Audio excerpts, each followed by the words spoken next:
Thank all. Thank you. Yeah, exactly. But first of all, I want to thank all of you for being Grizzly Riders, because that's so important to the university, I think, and to each one of you, because you're meeting other people that are interested in the same thing. So thank you for coming. And I can't tell stories without putting my hat on, so I'm sorry, because I got to hold everything in. And the first story I'll just tell you real quickly, that how the Grizzly Riders got started, kind of. In 1966, Tom Collins was put in charge of the foundation, and they weren't getting in much money, very little. You know, a couple of $100,000, that's it, a year, and that wasn't enough. So Tom said, let's figure out something. He said, come on down. I'd taken Tom and his family in the hills 3 or 4 times fishing. Tom really liked to fish. He had a wristwatch that he said, oh, yep, fish are biting now. And he knew when they were biting, and he had a watch so that he identified that anyway. And anyway, he and I sat together and we said, let's take them on a pack trip in the hills. You know, they can't get away from us because we got all the horses. And I said, let's invite 10 alumni that have been successful and ask them to bring one person as a guest. And we went in the hills with 20 people. However, that was the start. And in about April, Tom called me up. He says, Smoke, it's kind of built up a little bit. We're up to now 34 people. That's a pretty big group. I had, at that time, I had 13 horses. That's pretty hard to get all that many people on them. But anyway, I borrowed horses from everybody, including lots of people, Howard Copley, everybody. And I had 107 head of horses and 34 people. We went into Meadow Creek Lake, had a great trip. Everything worked out good. And Tom was really pleased with it, and so were most of the guests, all of the guests. Clarence Strite was the only one that was a little disappointed. He lost his teeth in the creek, in Meadow Creek. We could never find him again. And we looked everywhere, but he lost his teeth in there. Anyway, by the way, anyway, the university with Dale Moore, yep. He brought in a helicopter to bring us one dinner. And I had to cook all the rest of the dinners. But here comes the helicopter. We were not in wilderness. We were in Lincoln backcountry. And he landed the helicopter, and we had dinner right there. And 3 birthday cakes, because there was 3 birthdays in the group that we had in there. So anyway, that was the beginning. The second trip went to Yellowstone Park. High country. I mean, very high country. That was all at about 7,000 and 8,000 feet where the camp was. Too high for everybody. Anyway, we had some problems with that. So the next year, Tom says, figure out another place to go, Smoke. Everybody wants to go, but we got to figure out a place where we can catch fish and not be so high. So I suggested Schaefer Meadow on the North Fork, or the Middle Fork of the Flathead. And at Schaefer Meadow, we could fly them in out of Missoula and land on the airstrip, take them on a 4.5 mile trip down to a camp and make camp there, and then we could fish Scott Lake, Flotilla Lake, the northern end and the southern end of the Middle Fork, and we could fish Minor Creek. So it was all really good fishing there. So I took these people in, and I'll tell you the real quick story about it. Tom, make it long. Long story is fine. It's too long. No, anyway, Tom says, yeah, I'll have a group of people. I want to take them in. And President Johns at that time, he was the president of the university, and he said he wants to go in and look at the site because we had so much trouble with the second Grizzly Riders. So I loaded him and Tom Collins, and let's see, there was Arnie Boley, John Craighead, and Lloyd Shermer. And we went and I said, okay, I'll meet you up there. He says, well, here's what we're going to do. We're going to fly in. And I'll bring all our equipment to your house, and you can pack it up, and you can meet us in at Schaefer. So I said, okay. And this was about the third week in June. So it was pretty early in the year. Anyway, we loaded up, and they flew in, went fishing down the river and up the river and fished up Minor Creek and some of those, and all day. Well, we started out from Missoula. I had a young man by the name of Dave Ritz. We started out from Missoula. He was real young and had never packed much before. We started out with 5 pack animals, horses, and 2 riding horses. I had them in a big stock truck, and we ended up at all the way up to Spotted Bear Ranger Station. Spent the night there, and the ranger says, "Boy, you're going to have a little trouble because the trail hasn't been cleared." See, so we said, "Well, we'll do it. We'll take axes and saw." So anyway, we go up there. We go up Big Log Creek. Terrible road. It was a logging road, and it had washed out. You know, all those round rocks that are in the middle of the road. And the big truck was just spinning a lot of times all the way up. We finally got up to the trailhead, unloaded, and loaded up all our gear, which we had with us, and our camp. We had 3 tents for the guests, and a fly, and a kitchen, and all the food for about 5 days. So we loaded that all up, and all of their duffel, which was just mainly sleeping bags and coats and that kind of stuff. Loaded that all up and started up the hill. And there's a big cirque that you climb out of Big Log Creek, and you make a big cirque that goes around there, and you can see Gunsight Lookout over on the other side. And it's a mountain that has 2, looks like a gunsight. But at any rate, we got around to the far side and got onto the north side, and there was a snow slide there about 100 yards long and about or wide on the trail, and about 6 to 8 feet deep. Well, by the time we got there, it was about 11:30 and almost noon. And you know what happens to snow when the sun shines on it a lot? The horses sunk right into their bellies. Couldn't get across it. So I scouted up around the upper end of it and found that it had moved all the trees down out of that end, so I could get around that way and so I led my horse and Diamond and Shelda, my 2 horses that I had packed heavy, and I took them up around the top, and my horse Cannonball, and tied them up down on the trail. I went back to get Dave, and Dave was riding a little horse by the name of Babe, and a little smaller than my horse. Anyway, I led his horse and horses around the top of the slide.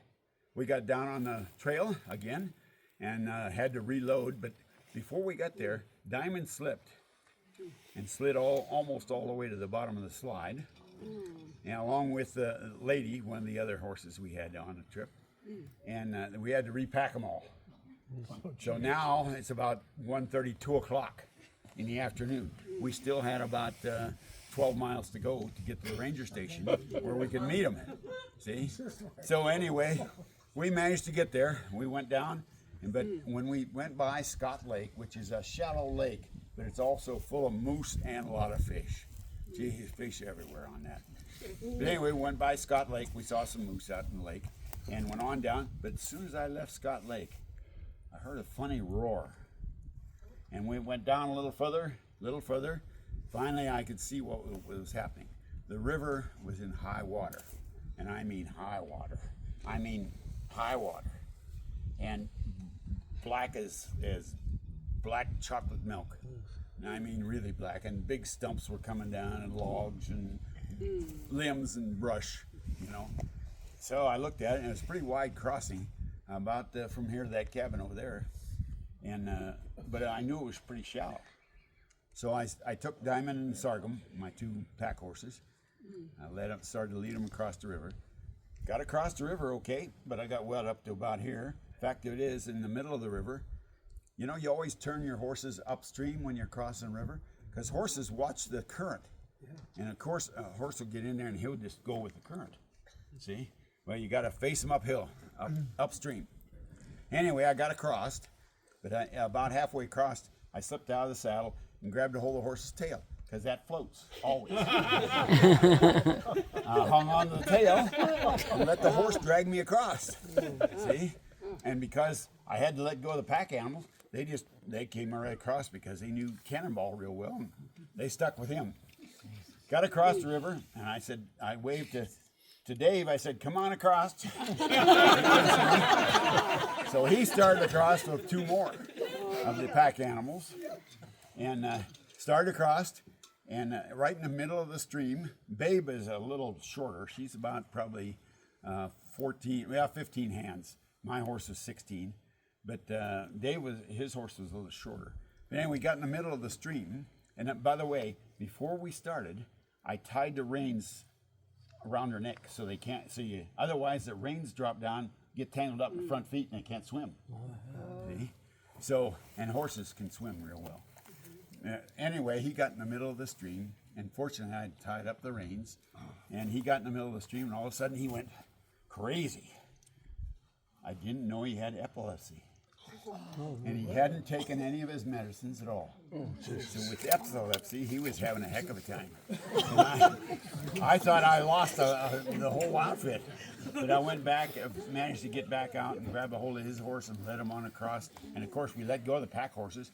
And they followed the river for a little bit, and then they turned and went down river. We picked them up at about half a mile down the river. And they had made it across, of course, with all that gear. Well, then we went up to the ranger station, up to Schaefer. Pulled into the ranger station, and he said, "Who are you?" And I said, "Well, we're supposed to meet a party here. Is there a party here of 5 people?" And he said, "Yeah, they're fishing down the river." And I said, "Well, I'm smoking. I'm supposed to meet them here, and we're going to take them on, let them see some of the other country." So he said, "Yeah, get serious." And by the way, I only had 2 pack saddles. All the rest were riding saddles, packed. And if you have a skill, you can pack a riding saddle real easy. The tree fits the animal better, by the way, much better. And anyway, he said, "Yeah, how did you get across?" He said, "That trail hasn't been opened yet this year. And the snow was deep." And I said, "Yeah, we know all that." We're familiar with that. And here it is, about 6:30 in the evening, you know. And boy, I said, "Where do you think they went?" He said, "I know they went downstream." And he said they already scheduled a flight out at just before dark because the air is cold and that's a good time to fly back into Kalispell, where they had a car. Anyway, I said, "Okay, well, where can we camp?" He said, "Well, just go down to the end of the airfield and there's a trail that takes off towards the river and you'll find a place there." So we went down and found a place down there to camp, and we unloaded all the horses and got all the gear off. And I told Dave, I said, "Take the horses over to the meadow there and picket a couple of them." Babe was a good picket horse, and so was Cannonball. Turn the rest loose and let them get something to eat, because they're tired too. Anyway, I started on Maddie, and as I unmatted, one of those was 4 cases of Highlander beer. And I thought, holy cow. Now, those were the metal cans. You know, if I'd have had that with the aluminum cans, they'd have been all gone, mashed. There'd have been no beer, but these were the old metal Highlander beer cans. Anyway, and by the way, that was owned by one of the people in Missoula. Anyway, we set up camp. Dave put the horses out, and I set up a fly, and we put our tents up, 3 tents up for them. And when I got to that beer, I said, "Geez, I'm going to take about half of this case, and I'll put it in the river." So I took it down the river, built a little rock cage to keep them in there so they wouldn't float away. Put them in the river. And then we were up there getting ready. I got out the supper material and started cooking stuff, getting the coffee pot on and getting water. And I heard down in the river, splash, splash, a couple of times. And finally I heard Tom, and he says, "Hey, you guys, guess what? There's some beer here in the river." Nobody will care if we take a few cans of beer. It'll be 5 cans, so what? And they come up and talked about it a little bit, and finally I could hear them pop. In those days the thing didn't pop off. It popped off all right, but you threw it away. There was lots of them laying around on all the floor. But anyway, they had a beer down there in the river. And then I walked out through the brush, and I said, "Come on, Tom, we got camp up here," and he couldn't believe it. We set up camp and had supper that night, and took them on the rides up Minor Creek, up to Scott Lake, up to Flotilla Lake, which is a little different lake, one that's rarely visited. The trail in there is not very good, but we did all that, and then we took them out to the highway. On the way out to the highway, we were going to meet a car there instead of them flying out. So we started up the road, up the trail, and we came across a big bulldozer, a D8, with a brush blade on it, and he was plowing a road into Schaefer. They were going to put a road in there. Lloyd Shermer got a hold of that, and he said he at that time he ran a little newspaper in Missoula called the Missoulian. Yes, and Lloyd got a hold of that, and he says, "Hey, Thelma, when you get to the first pay telephone, which most of you have never seen," anyway, he said, "I need to stop." So we stopped at the first pay telephone, and that was at the lodge that's up on Route 2. And he called Missoula, and he said, Dale Burke, I want you to come to work, and you're going to work for Smoke for 2 weeks and learn about what's going on here in the Flathead. And he did, wrote articles, and that's how we have the Great Bear Wilderness. Wow. And that's kind of the story. That everything has gone with the Grizzly Riders, really. You know, when we went down to Yellowstone Park, the first women on the trip. Ginger and Juanita Davis. Yeah. And they were the first women on the trip. And interesting, we had bears almost every night, but keep them running out are easy enough. And that was a good trip. We sailed across the lake there to get out instead of riding horses. So things have happened with this Grizzly Riders that'll never happen again, probably ever. And for that reason, I thank all of you very much for being Grizzly Riders. Thank you.